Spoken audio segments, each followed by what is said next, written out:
तो वहीं deputy speaker Krishna Middha से जनता टीवी ने खास बातचीत की और इस दौरान उन्होंने विधानसभा के बजट सत्र की तैयारी, प्रबोधन कार्यक्रम और निकाय चुनाव समेत कई मुद्दों पर अपनी राय रखी। सुनिए। हरियाणा विधानसभा के डिप्टी स्पीकर कृष्ण मिड्ढा मेरे साथ हैं। विधानसभा का जो सत्र है वो 7 मार्च से शुरू होना है। विधानसभा सचिवालय की क्या तैयारी, इस पर बातचीत करेंगे। मिड्ढा साहब, 7 तारीख से बजट सत्र की शुरुआत हो रही है, कितना तैयार है विधानसभा सचिवालय सर? देखिए, सत्र की तैयारियां पूरे जोरों शोरों से चल रही हैं और बड़े अच्छे ढंग से ये सत्र चलेगा।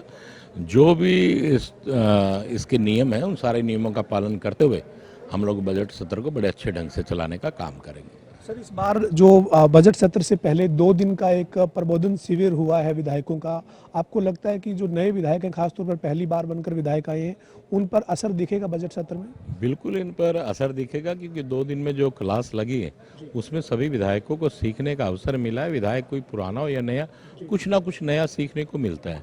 और मुझे उम्मीद है कि विधायकों को अपनी बात कौन सी बात रखने का एक अवसर मिला है। वो बड़े अच्छे ढंग से अपनी बात को रखेंगे, क्योंकि वो जनता के चुने हुए नुमाइंदे हैं, तो इससे उनको फायदा मिलेगा। सर, बजट सत्र की जो तारीख है वो तय करने के लिए बीएसी की बैठक होगी, उसमें तमाम जो पूरी प्रक्रिया है वो रहने वाली है। लेकिन क्या बजट पेश होने के बाद चर्चा के लिए रिसेस टाइम जो कमेटी बनाकर दिया जाता है वो देने का प्रयास रहेगा सर, ताकि उसके ऊपर मंथन अच्छे से हो सके?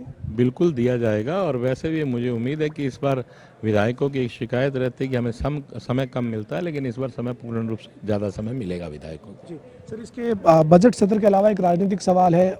प्रदेश में यूएलबी के चुनाव यानी स्थानीय निकाय के चुनाव का बिगुल बजा हुआ है। 2 मार्च को वोटिंग होनी है। कांग्रेस की स्थिति को आप कैसे देखते हैं सर इस चुनाव में?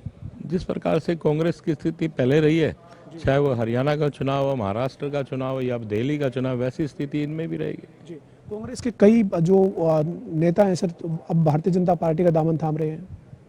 देखिए, और उनके पास कोई विकल्प है ही नहीं। भारतीय जनता पार्टी आज सबसे बड़ा विकल्प है। और आप ये मानकर चलिए कि हिंदुस्तान की जनता ने भारतीय जनता पार्टी के कार्यों पर, इस देश के प्रधानमंत्री नरेंद्र मोदी जी के कार्यों पर, उनकी नीतियों पर मोहर लगाने का काम किया। ट्रिपल इंजन की बात आप कर रहे हैं, दावा जो आप कर रहे हैं, वो निकाय चुनाव में रिजल्ट वैसा होगा?